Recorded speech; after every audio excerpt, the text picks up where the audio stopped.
अब तो एक महीना पूरा हो चुका है। दुनिया भर में हाय तौबा मची हुई है। कहीं बम गिर रहे हैं, कहीं मिसाइल गिर रही है, कहीं बाजार गिर गया है, कहीं सोने का दाम गिर गया है, कहीं उम्मीद गिर गई है, कहीं इंसानियत मर चुकी है या फिर कहीं तो गिर चुकी है।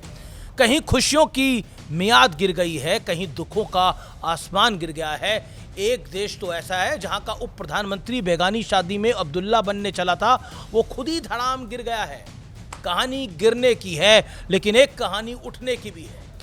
मैं पाकिस्तान के डिप्टी पीएम इशाक डार की बात कर रहा हूं। पाकिस्तान दावा कर रहा था कि वो ईरान अमेरिका के बीच में समझौता कराकर ही बस दम लेगा। हमारे यहां भी कई लोग कूदने लगे थे, देखिए पाकिस्तान क्या कर रहा है। लेकिन इसी सिलसिले में पाकिस्तान ने एक फर्जी बैठक का माहौल बनाने की कोशिश करी, लेकिन इसी दौरान उसके झूठे दावों के साथ साथ उनका उप प्रधानमंत्री भी जा गिरा। हालांकि पाकिस्तान तो खुद ही गिरा हुआ है, लेकिन ऐसे दौर में एक देश ऐसा है जो अटल खड़ा है। ना सिर्फ खड़ा है बल्कि आगे भी बढ़ रहा है, और ना सिर्फ आगे बढ़ रहा है बल्कि दुनिया को भी आगे बढ़ाने के लिए लगातार प्रेरित कर रहा है। यह देश और कोई नहीं है, मेरा आपका हम सबका भारतवर्ष है, हिंदुस्तान है। दुनिया भर में किसी न किसी चीज का एक बड़ा क्राइसिस चल रहा है। कहीं तेल की किल्लत, कहीं गैस की कमी, लेकिन भारत में ना पेट्रोल डीजल की कमी है और ना ही एलपीजी, पीएनजी, सीएनजी की। इतना ही नहीं, भारत ने इस मुश्किल वक्त में श्रीलंका जैसे पड़ोसी देशों को पेट्रोल डीजल भेजकर बड़ी मदद कर रहा है। लेकिन भारत ने ऐसा क्या किया है कि जब पूरी दुनिया परेशान है तब भारत सामान्य रफ्तार से आगे बढ़ रहा है। आप और मैं अच्छे से सकुशल रह रहे हैं, और इसका बड़े सरल अंदाज में रहस्य उद्घाटन कर देते हैं। राष्ट्र संत श्वेतांबर जैन धर्माचार्य श्री पद्मसागर सुरेश्वर जी महाराज ने किया है। आप सभी सुनिए आचार्य महाराज जी ने क्या बोला।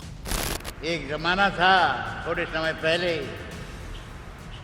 हम सारी दुनिया पर झांकते थे, देखते थे, परंतु आज समय इतना बदल चुका है इनके राज्य में, आज सारी दुनिया हमें देखती है। हम कहाँ थे, कहाँ से कहाँ आए, ये विकास का श्रेय प्रधानमंत्री जी को देता हूँ। आज के विषम काल में जहाँ युद्ध हो रहे हैं, भयंकर युद्ध, और उसके से हम देश को बचाने का प्रयास, ताकि युद्ध का असर हमारे देश में न हो, हमारी प्रजा सुख शांति से रहे, इसके लिए भी उनको धन्यवाद देता हूँ कि हमारे देश को हमेशा समस्याओं से बचाया है। क्या इस बात में कोई दोहराए है कि अगर देश में मजबूत फैसले करने वाला प्रधानमंत्री हो तो क्या नहीं हम कर सकते? मैं बताता हूं हम क्या करने में सक्षम हैं। हम युद्ध के बीच अपने जहाज निकाल कर ला सकते हैं। हम युद्ध के बीच ईरान से ही तेल ले सकते हैं। हम युद्ध के बीच अमेरिका और रूस से भी ईंधन मंगवा सकते हैं। ये हमारी कुव्वत है, हमारी हिम्मत है, भारतवर्ष की ताकत है। हम युद्ध के बीच अपने नागरिकों को कभी पीछे नहीं छोड़ते। हम युद्ध के बीच ऑयल प्रोड्यूसर देश नहीं होने के बावजूद तेल के दाम नहीं बढ़ाते हैं। ये बहुत बड़ी बात है, ये आसान कदम नहीं है। इसके लिए मजबूत कलेजा, सटीक प्लानिंग और एक्स्ट्रा ऑर्डिनरी विदेश नीति चाहिए। अपने देश की सड़कों पर निकलिए और देखिए बीते 30 दिनों में आपको कुछ अबनॉर्मल लग रहा है? आपका जवाब होगा नहीं, जबकि पूरी दुनिया हाफ रही है। 2014 में सत्ता संभालते ही नरेंद्र मोदी ने युद्ध वाले हालातों के लिए तैयारियां शुरू कर दी थी। देश में ऑयल स्टोरेज की कैपेसिटी बढ़ाना हो या फिर इंपोर्ट डाइवर्सिटी करना हो, नरेंद्र मोदी ने हमेशा बिग एंड बोल्ड डिसीजंस लिए हैं। और युद्ध के बीच भगवान महावीर की जयंती के मौके पर उन्होंने एक बार फिर अपना फ्यूचर विजन देश के समक्ष रखा। प्रधानमंत्री मोदी ने देश से 9 संकल्प या यूं कहें 9 प्रण लेने की अपील करी।